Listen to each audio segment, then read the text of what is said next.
thấy không bọc lại ồ là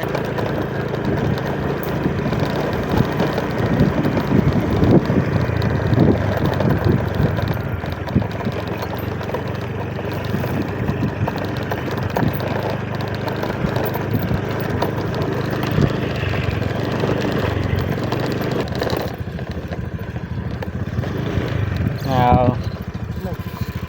tập băng không nữa mấy men nó phải thùng mà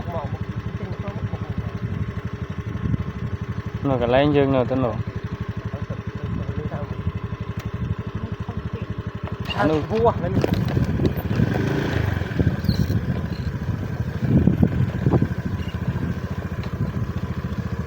trăng nè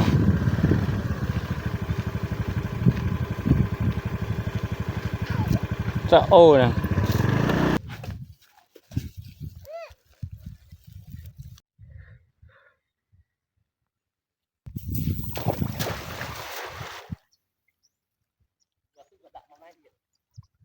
lên nha đây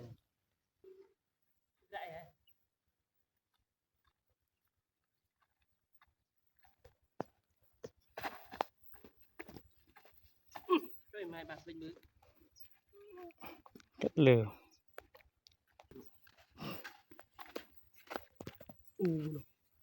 cái chụp ba chứ này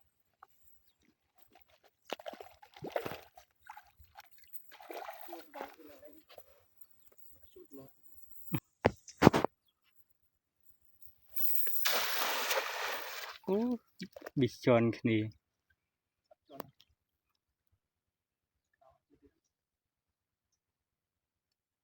tọt tri của bạn ban đây là lúa pral ban cà phê bớt tụi nó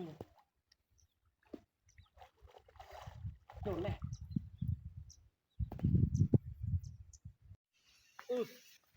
thấy không bọc lại ồ là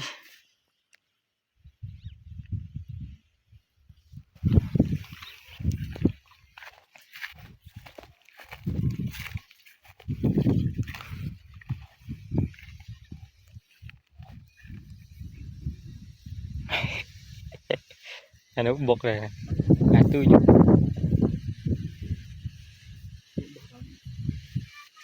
orang pau lư đừng đó là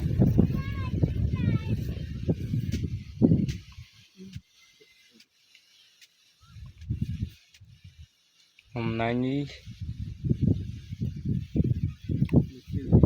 xôn chừng là trộm ra tiền ra phân này cứ smart try